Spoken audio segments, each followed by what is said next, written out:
Hello and welcome to all of you in my YouTube channel defence study for you. तो आज हम बात करने वाले हैं जो अभी एयरफोर्स का जो इनरोलमेंट लिस्ट आई है उसमें जिन जिन लोगों का नाम है उनको ज्वाइनिंग के लिए जाना है। तो उनके लिए कुछ इंस्ट्रक्शन है जो कि एयरफोर्स वाला दिए गए हैं, तो वही आपके साथ डिस्कस करेंगे हम। तो चलिए वीडियो को स्टार्ट करते हैं एक नए जोश के साथ। तो सबसे पहले तो मैं ये डाउट क्लियर करना चाहता हूँ, मोस्ट ऑफ कैंडिडेट का डाउट है कि मेन मेडिकल ड्यू का मतलब क्या है। तो इस पे मेन मेडिकल ड्यू कुछ कुछ भी नहीं है, इस पे केवल मेडिकल ड्यू लिखा गया है। केवल और केवल मेडिकल ड्यू लिखा गया है क्योंकि मेन जो इस बंदे का मेन है वही आपका मेन लिखा गया है। मेडिकल ड्यू बोले तो हो सकता है कि आपके पास ग्रीन कार्ड उपलब्ध न हो, या आप वहाँ से ग्रीन कार्ड नहीं लाए हों, या आपके मेडिकल को हुए 6 महीने से ज़्यादा टाइम हो गया होता है तो भी एयरफोर्स में नया मेडिकल होता है। तो मेन मेडिकल ड्यू का मतलब यही है कि आपका मेडिकल दोबारा से होगा, वही मेडिकल जो आपने फेज़ 3 के अंदर दिया था। इस बात से यहाँ पे भी देख सकते हैं आप, ये बंदा स्टैंड बाई पे है और इसका भी मेडिकल ड्यू है। यहाँ पर आपका मेन मेडिकल ड्यू नहीं देखने को मिल रहा है। तो फिर उसके बाद आती है बारी इंस्ट्रक्शन की। सबसे पहले आपको इंस्ट्रक्शन में मैं सारे नहीं डिस्कस करूंगा, केवल जो इम्पोर्टेंट हैं वही डिस्कस करूंगा आपके साथ। सबसे पहला है कि भारतीय वायुसेना में आपके भर्ती से पूर्व आपकी पुनः चिकित्सा परीक्षा की जाएगी।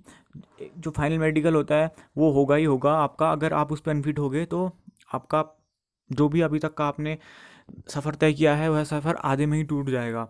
यदि आपको स्टैंड बाई उम्मीदवार के रूप में बुलाया गया है तो आपकी भर्ती संबंधित ग्रुप ट्रेड में मुख्य उम्मीदवारों की कमी, रिक्तियों की उपलब्धता और भर्ती की तिथि पर आपकी चिकित्सा उपयुक्तता पर निर्भर करेगी। अब इस पे ऐसा है कि अगर आप स्टैंड बाई पे हैं तो आपको ज्वाइनिंग तभी दी जाएगी जब जो कि मेन मेरिट में जो मेन लिस्ट में जो बंदा है अगर वो मेडिकल अनफिट हो जाता है किसी कारण से, या फिर किसी कारण से अनफिट हो गया, अब्सेंट रहा, या वो वैकेंसी खाली जा रही है तो आपको बुलाया जाएगा। जहाँ तक है कि स्टैंड बाई भी क्लियर होती है करीब, एक्स ग्रुप में तो बहुत ज़्यादा क्लियर होती है। अब कितनी क्लियर होगी, इस बार ज़्यादा क्लियर होगी क्योंकि दोबारा से जब मेडिकल होगा बहुत सारे बंदों को 6 महीने हो चुके तो हो सकता है बहुत ज़्यादा कैंडिडेट बाहर हो, इसीलिए स्टैंड बाई इस बार क्लियर होने के बहुत ज़्यादा चांस है। आपको अपने साथ निम्नलिखित दस्तावेज की मूल प्रति एवं छायाप्रति लानी पड़ेगी, तो आपने ये सब चीज़ वहाँ लेके जानी है। सबसे पहले इसमें है मैट्रिक मतलब 10 का प्रमाण पत्र एवं अंक पत्र अथवा समकक्ष प्रमाण पत्र की मूल प्रति के साथ 3 छाया प्रतियाँ तथा इंटरमीडिएट उत्तीर्ण प्रमाण पत्र एवं अंक पत्र अथवा उसके समकक्ष प्रमाण पत्र के मूल प्रति के साथ इनकी 3 छाया प्रतियाँ। तो देखिए इसमें आपको एक 10 और 12 की मार्कशीट ले जानी है अपनी। अगर आपका सर्टिफिकेट और मार्कशीट एक ही साथ है तो आपको कोई चिंता करने की बात नहीं है, आपने उसी की 3 फोटो कॉपी ले जानी है और ओरिजिनल ले जाना है। अगर आपकी मार्कशीट अलग है और जो सर्टिफिकेट होता है वो अलग है तो उसका भी आपने दोनों की 3 कॉपियाँ करके ले जानी है। ऐसे ही आपने अगर जो भी है मतलब वो इस टाइप से ही ले जाना है आपने। ग्रुप एक्स के एजुकेशन इंस्ट्रक्टर के अभ्यर्थियों को उपरोक्त प्रमाण पत्र के अलावा अगर आप एजुकेशन इंस्ट्रक्चर की ट्रेड से आपका सिलेक्शन हुआ है तो आपको अपनी जो भी अदर ये डॉक्यूमेंट है ये ले जाने हैं। वायुसेना कार्मिक के पुत्र से संबंधित SO AFP प्रमाण पत्र के मूल प्रति एवं 3 छाया प्रतियाँ और NCC मूल प्रमाण पत्र के साथ 3 छाया प्रतियाँ यदि लागू हों। अगर आपके पिताजी एयरफोर्स पे हैं, क्या कोई रिलेटिव एयरफोर्स में है, तो आपको उसके भी आपने जो उसका कोई सर्टिफिकेट होगा उस सर्टिफिकेट की 3 कॉपियाँ और NCC की भी आपने अपने सर्टिफिकेट की तीन तीन प्रतियाँ लानी पड़ेंगी अगर आपने वहाँ पर पहले मेंशन किया था तो। राजपत्री अधिकारी, पंचायत अधिकारी, विद्यालय प्रधानाचार्य यदि पिछले अच्छा, तो आपने क्या करना है कि आपने सबसे पहले आपने इनमें कुछ नहीं करना है, एक अपना कैरेक्टर सर्टिफिकेट बनाना है।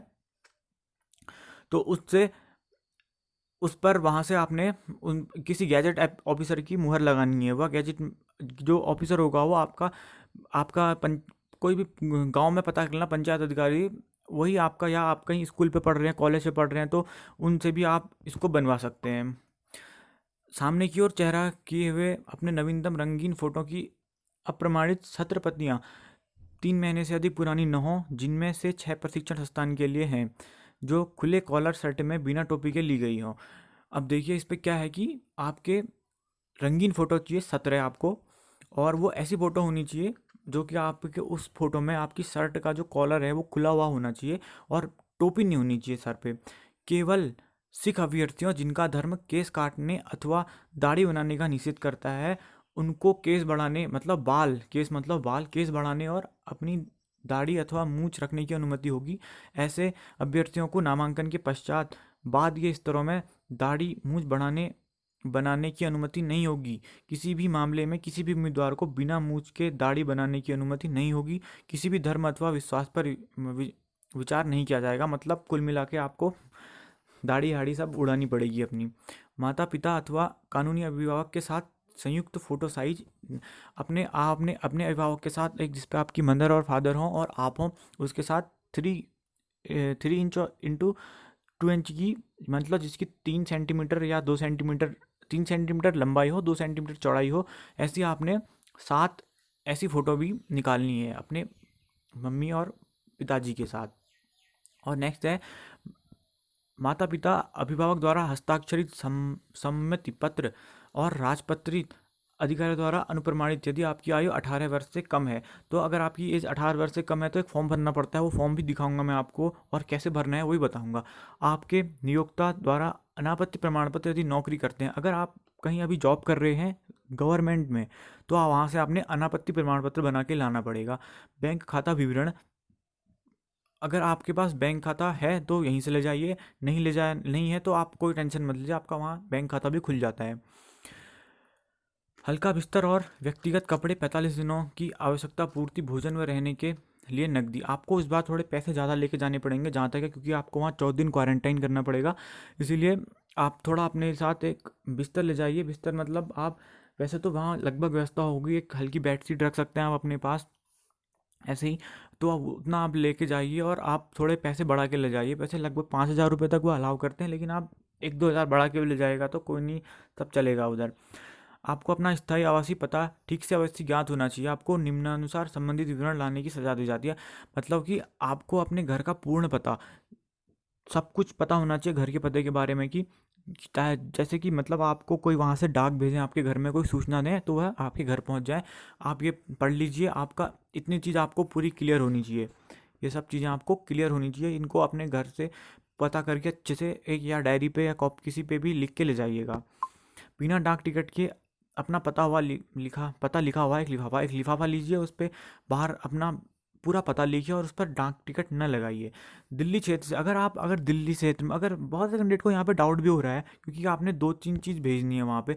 सबसे पहले तो उनके लिए है जो दिल्ली में रहते हैं, जिनका डोमिसाइल दिल्ली का है, और दूसरा जो सभी कैंडिडेट को करना है। पहला जो दिल्ली को करना है, दिल्ली वाले कैंडिडेट को करना है, वो करना है कि आपने दिल्ली क्षेत्र से संबंधित अभ्यर्थियों को निम्नलिखित दस्तावेजों की सॉफ्ट कॉपी को संबंधित वायुसेना चयन केंद्र जहाँ से फेस टू पास किए हैं वहाँ आपको ईमेल पर भेजनी है।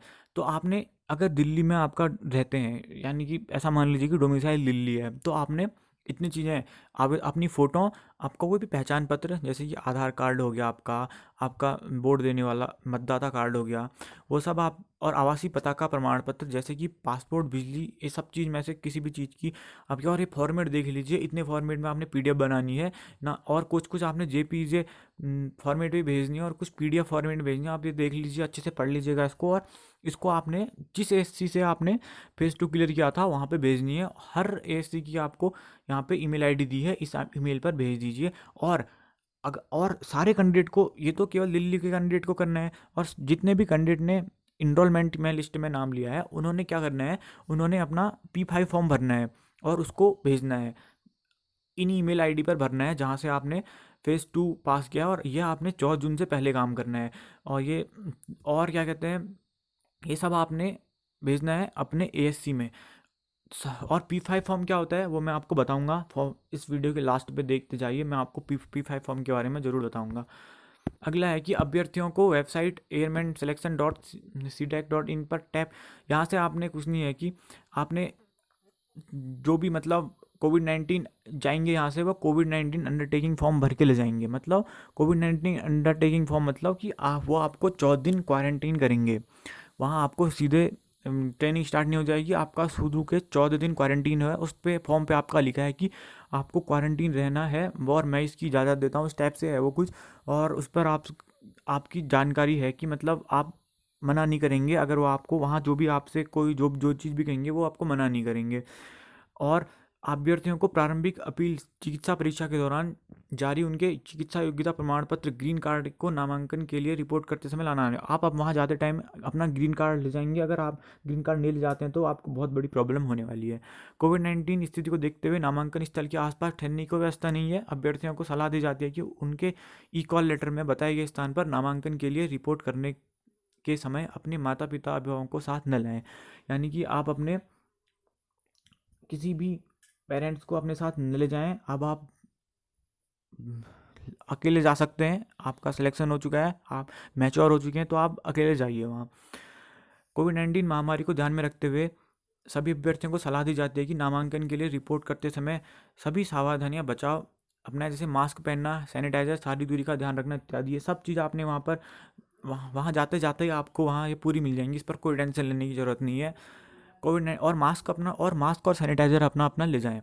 कोविड-19 की स्थिति को देखते हुए अभ्यर्थी भारत सरकार द्वारा जारी दिशा निर्देशों को कड़ाई से पालन करें। यानी कि आपने जो भी आपको निर्देश दिए जाते हैं सरकार द्वारा, जैसे कि मास्क पहनना, सोशल डिस्टेंसिंग का पालन हर जगह करना, वो सब आपने वहाँ पर ध्यान रखना पड़ेगा। रिपोर्टिंग के समय अभ्यर्थियों को वैध पहचान प्रमाण पत्र और प्रासंगिक दस्तावेजों के साथ ही भारतीय वायुसेना परीक्षण केंद्र में प्रवेश की अनुमति दी जाएगी। मतलब आपने अपना वहाँ पर आधार कार्ड या पहचान पत्र, कुछ भी चीज़ आपने वहाँ पर एक बताना पड़ेगा कि हाँ ये मैं हूँ, तो वो आपने वहाँ पर देना पड़ेगा। आपके मतलब जो प्रशिक्षण के बारे में आपको दिया गया है, आपकी ट्रेनिंग कैसे होने वाली है उसके बारे में दिया गया है यहाँ पे। जो आपका JBPT, जिसको ज्वाइंट बेसिक फेस ट्रेनिंग कहते हैं, उसकी अवधि 24 सप्ताह की है। यानी कि 24 वीक तक आपकी ट्रेनिंग चलने वाली है, जो कि सफलतापूर्वक अगर आपको समाप्त करेंगे तो आपको, अगर जितने अच्छे से आप उसको समाप्त करेंगे उतने ही अच्छी आपको ट्रेड मिलेगी। और ट्रेड में वैकेंसी का भी ध्यान रखा जाएगा कि जिस ट्रेड में ज़्यादा वैकेंसी होंगी उस ट्रेड में ज़्यादा लोगों को दी जाएगी वह ट्रेड। आपको तब तक पूर्णतः वायु सैनिक नहीं माना जाएगा जब तक आप प्रशिक्षण सफलतापूर्वक नहीं कर लेते, आवश्यक अंतिम परीक्षा उत्तीर्ण नहीं कर लेते, और उत्तीर्ण करने के पश्चात आपको प्रमाणित नहीं किया जाता है। यानी कि जब तक आप पासिंग आउट परेड, यानी कि अपनी जो मतलब आपका बेसिक ट्रेनिंग के बाद जो दूसरी प्रोफेशनल ट्रेनिंग होगी उसमें भी जब तक आप पूरी तरह से पास नहीं हो जाते तब तक आप एयरमैन नहीं कहलाएंगे, आप अंडर ट्रेनिंग ही कहलाएंगे। प्रशिक्षण अवधि के दौरान आपकी सेवा कभी भी समाप्त की जा सकती है यदि शैक्षिक अथवा शारीरिक योग्यता अथवा अनुशासन में आपका प्रदर्शन असंतोषजनक पाया जाता है, अथवा आपको चिकित्सकीय रूप से अयोग्य घोषित किया जाता है, अथवा यह पाया जाता है कि आपके भर्ती या प्रशिक्षण के दौरान गलत सूचना दी गई है। अगर कभी भी उनको किसी भी टाइम पता चल गया कि आपने कोई फॉर्म गलत भरा है, कोई डिटेल गलत दी है, या आपने वहाँ पर अनुशासन ठीक नहीं है, गाली गलौज कर रहे हैं कहीं, तो वो पकड़ेंगे तो वो आपको वहाँ से सीधे भगा देंगे। ये कह रहा है ये पॉइंट। कुल प्रशिक्षण काल की अवधि की गणना परिवीक्षा काल के रूप में होगी। यह कहना चाह रहा है कि आपने जैसे 20 साल वहाँ पर आपने जॉब करनी होती है एयरफोर्स में, तो आपकी जो वहाँ पे 22 मतलब लगभग 2 साल लगभग की ट्रेनिंग होती है, तो वह ट्रेनिंग आपकी अलग काउंट होगी, आपके ड्यूटी में वह काउंट नहीं होगी। यदि आपको प्रशिक्षण के दौरान सेवा मुक्त किया जाता है तो आप भूतपूर्व सैनिक को मिलने वाली सुविधाओं के अधिकारी नहीं होंगे। यानी कि अगर आपको बीच में ही ट्रेनिंग में छोड़ दिया तो आपको न कैंटीन की सुविधा उपलब्ध होगी, न किसी जो रिजर्वेशन मिलता है आर्मेड फोर्स वालों को, तो वो भी आपको कुछ नहीं मिलेगा। ठीक। नामांकन और प्रमाणन के बीच की अवधि के दौरान आप वायुसेना नियमों के अधीन होंगे, जिसमें वायुसेना अधिनियम, वायु सेवा नियम, वायुसेना के लिए विनियम और विभिन्न स्थानीय सामान्य आदेश जो भी लागू से मिलता है, कोई जरूरी नहीं है। प्रशिक्षण के दौरान आपको उच्च शैक्षिक योग्यता में उपस्थित रहने की अनुमति नहीं दी जाएगी। यानी कि आप अपना हायर एजुकेशन का वहाँ पर कुछ नहीं कर सकते हैं। मतलब अगर आप कॉलेज जा रहे हैं तो वह छूट जाने वाला है। अगर आपके कॉलेज में कुछ ऐसी व्यवस्था है कि आप उसको करीब 2 साल बाद फिर से स्टार्ट कर सकते हैं, तो वह आप कर सकते हैं। अगर ऐसा नहीं है तो आप वहाँ से बाहर हैं, आप दोबारा से कॉलेज ज्वाइन नहीं कर सकते हैं। JBPT प्रशिक्षण कठोर है। आपको सलाह दी जाती है कि आप ASC यानी कि जो आपका ट्रेनिंग सेंटर है वहाँ पहुँचने से पूर्व ही अपने शारीरिक सहन शक्ति को बनाए रखें। तो ये आपका मोटिवेशनल डाउन करने वाला वीडियो ये पॉइंट नहीं है, वो केवल ये बताना चाहते हैं कि वहाँ पे टफ़ है, आपके घर में रहने की स्थिति से टफ़ है वहाँ, इसलिए आप यहीं से ही अपना मतलब जो भी है सुबह की दौड़ा भागी हल्का अपना वर्कआउट करना शुरू करें। यदि आप पूर्व में ही अन्य सरकारी संगठन में सेवारत हैं तो आपको अपने नियोक्ता से अनापत्ति प्रमाण पत्र लाना होगा। यानी कि मतलब आप कहीं नौकरी कर रहे हैं तो उसके लिए है, आपको कहीं से लाना पड़ेगा वो, मतलब अनापत्ति प्रमाण पत्र लाना पड़ेगा। और अगला है शरीर पर स्थायी टैटू। टैटू से रिलेटेड आपको पता ही होगा कि जो आप खैर जो मेडिकल पास हो गए उनको कोई टेंशन नहीं है, अब किसी ने बनाया भी नहीं होगा, वैसे ये भी आपका काम का नहीं है। और नेक्स्ट है केंद्रीय वायु सेना, मतलब आपका जो भी मतलब ये डाउट पूछने हैं वो आपका इन दोनों नंबर पर कार्य कर सकते हैं। दिल्ली का नंबर है ये, और यहाँ पर 25 जून से ये नंबर स्टार्ट हो जाएंगे। आप सुबह 8 बजे से शाम के 2 बजे तक का वह यहाँ फ़ोन करके कुछ भी चीज़ पूछ सकते हैं। तो ये वीडियो हो गई है बहुत ही ज़्यादा लंबी, तो मैं आपको अगली वीडियो पे बताऊँगा कि अब क्या है आपका, मतलब आपने ये फॉर्म कैसे भरने हैं। जो बाकी के फॉर्म होते हैं ये आपके, ये जैसे ये आपका है P5 फॉर्म, ये है आपका गार्जियन भरते हैं वाला फॉर्म, ये आपका कोविड-19 फॉर्म। तो ये